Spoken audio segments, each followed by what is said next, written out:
Mayroon po kasing mga kumakalat na mga scammer. Kapag bayad daw yung isang kababayan natin ng 200,000, may 150,000, yung mga scammer ay tumigil na kayo, no? Ngayon ay magbibigay ako ng tips kung paano kayo makaiwas sa mga scammer. Ang lugar ng Greenland ay wala po siyang agency sa Pilipinas. Ang apply natin ay online. 10 video ko about sa pag-apply abroad dito ay na-block na, hindi na siya makita sa Pilipinas pero pwede siyang makita sa ibang lugar. So, hello po mga kabayan, kamusta po kayo? Sa mga kababayan ko na nangangarap makapunta po dito sa lugar ng Greenland. So, itong video na ito ay gagawin ko para sa mga kababayan ko na nag-a-apply papunta dito sa Greenland. Hindi lang po sa Greenland mga kabayan, no? Kung saan ka man nag-apply abroad, online man yan mga kabayan. Ito po ay magbibigay lang po ako ng tips kasi sa ngayon mayroon po kasing mga kumakalat na mga scammer. Ang dami na po mga kabayan. At may nakita po akong isang vlogger na sa Norway siya, na maraming nagpi-PM sa kanya mga kabayan na nakapagbayad daw yung isang kababayan natin ng 200,000, may 150,000. Tapos yun palang in-applyan nila ay isang recruitment na scam naman. So paano nga ba tayo makaiwas sa mga scammer na ito? Paano ba natin sila malaman kung sila ay totoo or legit? Ako mga kabayan, bilang isang OFW, nakalulungkot po kapag nalalaman ko po yung kapwa ko po kababayan na imbis yung buhay ay gumaan, mas lalong naghirap dahil sa kagagawan din ng mga scammer na yan. So sana kayong mga scammer ay tumigil na kayo, no? Dahil hindi lang po isang tao yung pinapahirapan nyo, kundi buong pamilya po nila. Marami pong umaasa sa kanila. Hindi mo alam kung umaasa sa kanila yung anak nila, yung nanay, tatay nila. May mga pamilya din po sila. Kaya sana tigilan na po natin, lalo na yung mga scammer, no? Alam ko ay mga kapwa din natin yan, yung mga scammer na yan. Tayo naman kasi ay mga Pilipino na kung saan isa sa mga gusto natin talaga sa buhay ay mapaganda. Kaya pinipili natin na mas lumabas na lang ng Pilipinas, makapagtrabaho gaya sa ganitong lugar mga kabayan. Sa ating mga mata kapag nasa Pilipinas natin ay gustong gusto natin pumunta dito makapagtrabaho.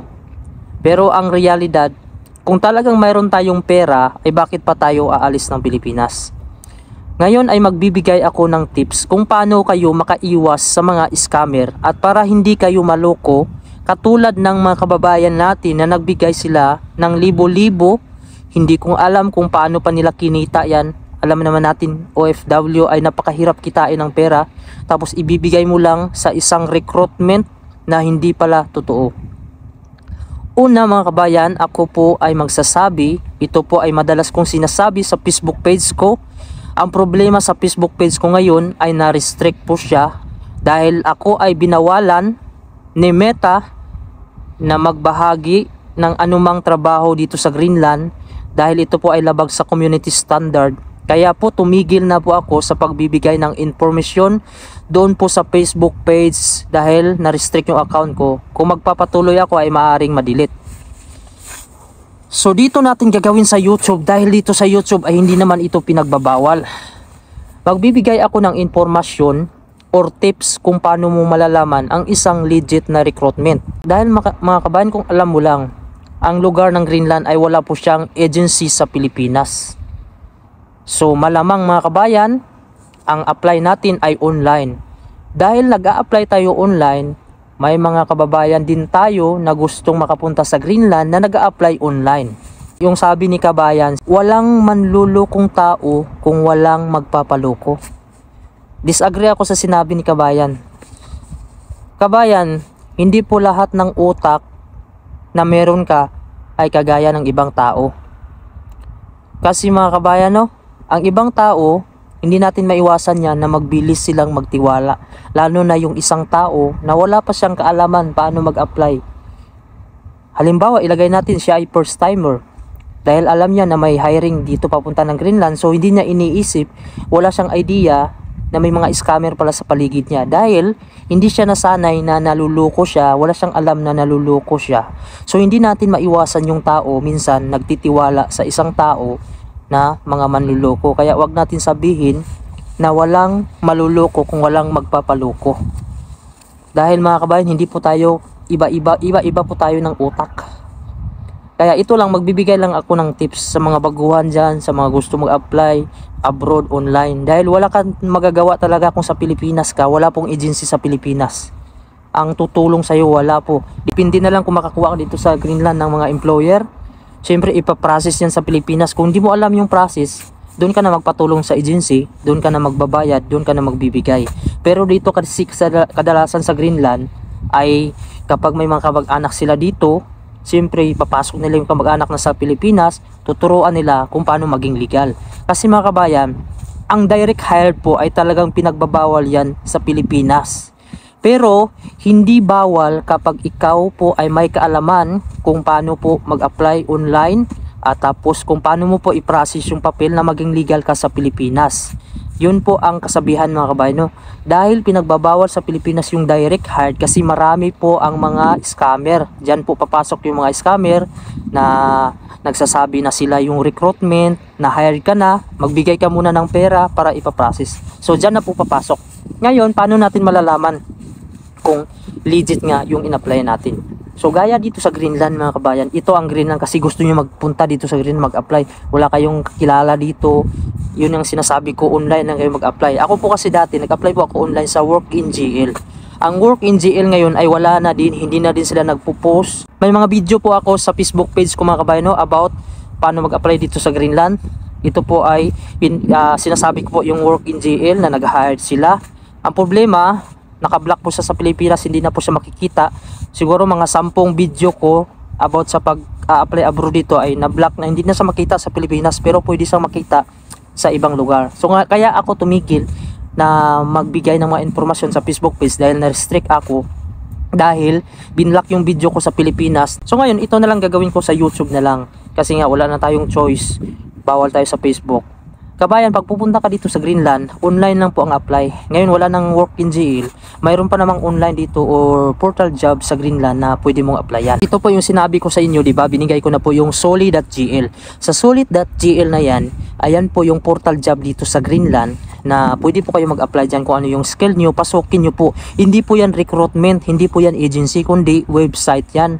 Kung papasok kayo dyan, magla-login kayo dyan, kung gagawa kayo ng resume o magsisend kayo ng email, mga application nyo, magre-reply sila sa inyo pero parang automatic reply yun na ibig sabihin na tanggap nila, kukontakin kayo kapag na-hired. So paano naman malaman kung na-hired kayo?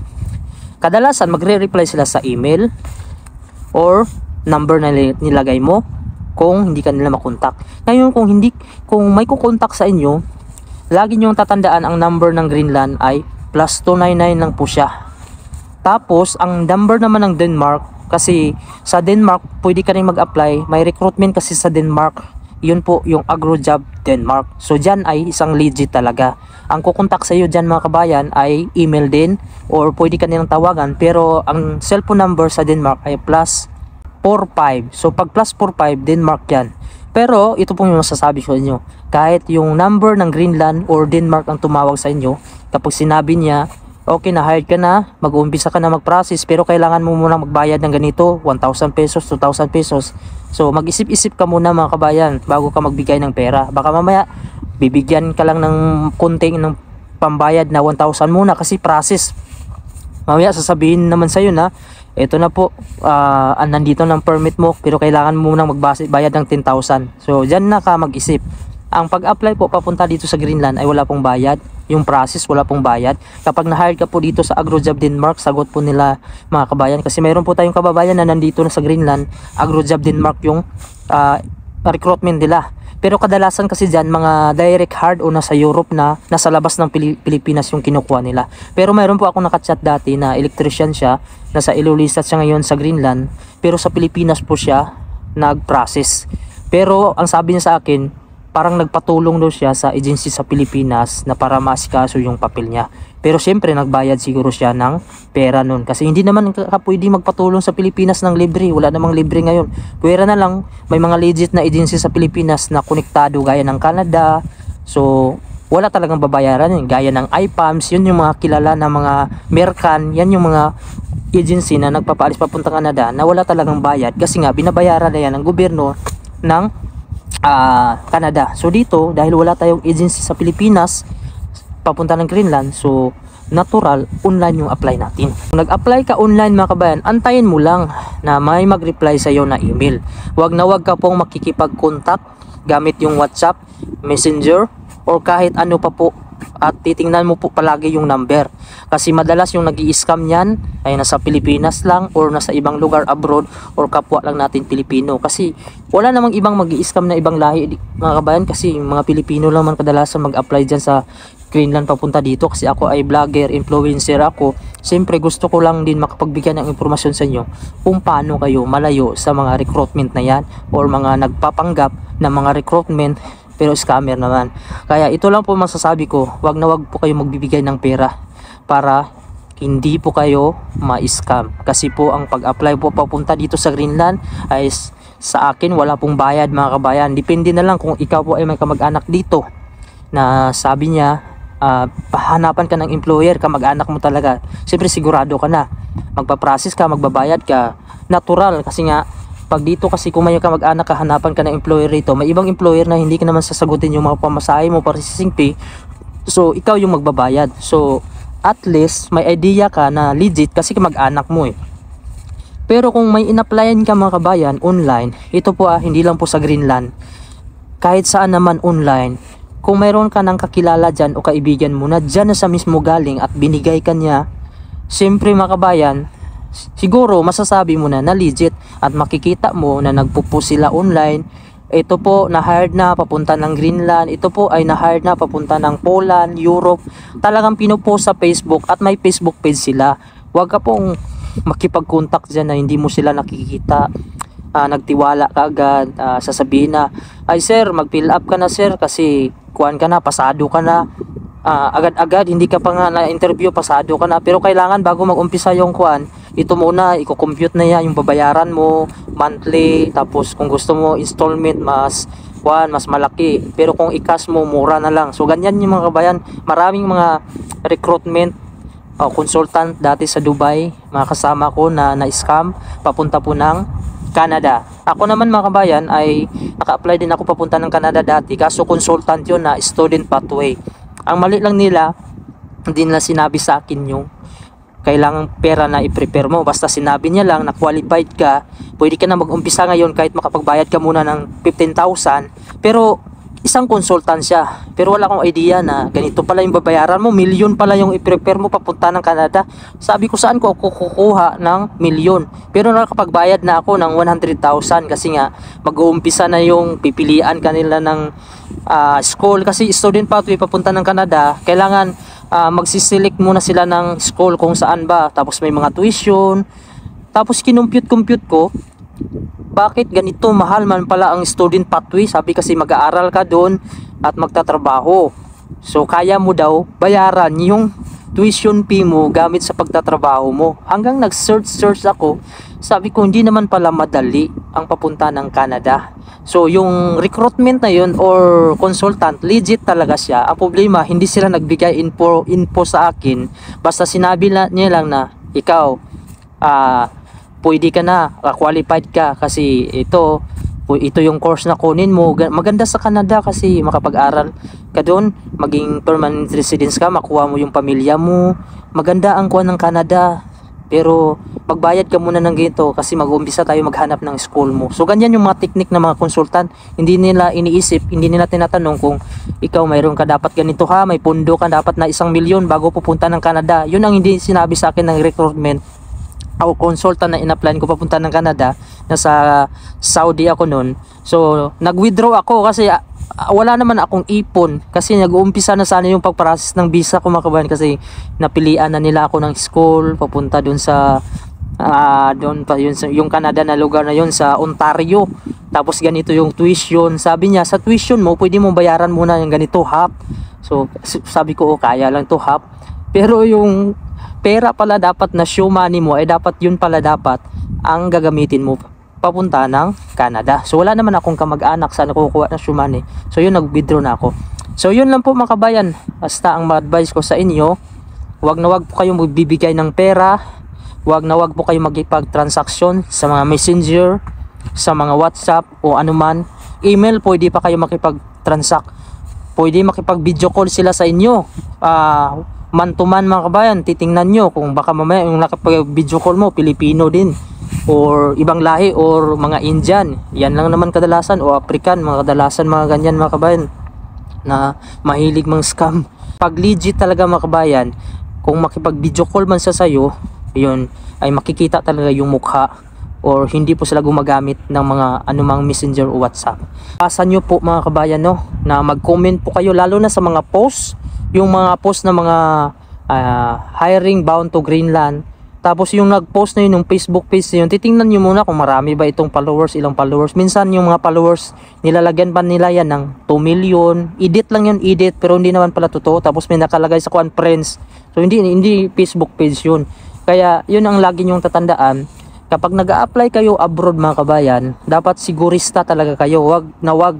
Bakit kayo gagastos ng mga 100,000, 200,000 para makapunta lang sa lugar ng ganito na Greenland?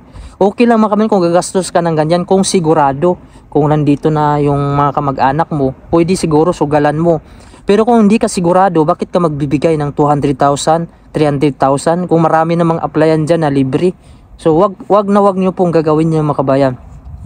Ang masasabi ko, kung pwede nyo gawin yan na magbigay kayo ng ganyang halaga, kung kayo ay sigurado na ang kaibigan mo nandito na, sigurado yan, ayan, kahit mag-suicide ka dyan, makapag-abroad, makapagtrabaho ka lang, kung sasabihin yan, mababawi mo naman ng ilang buwan yan.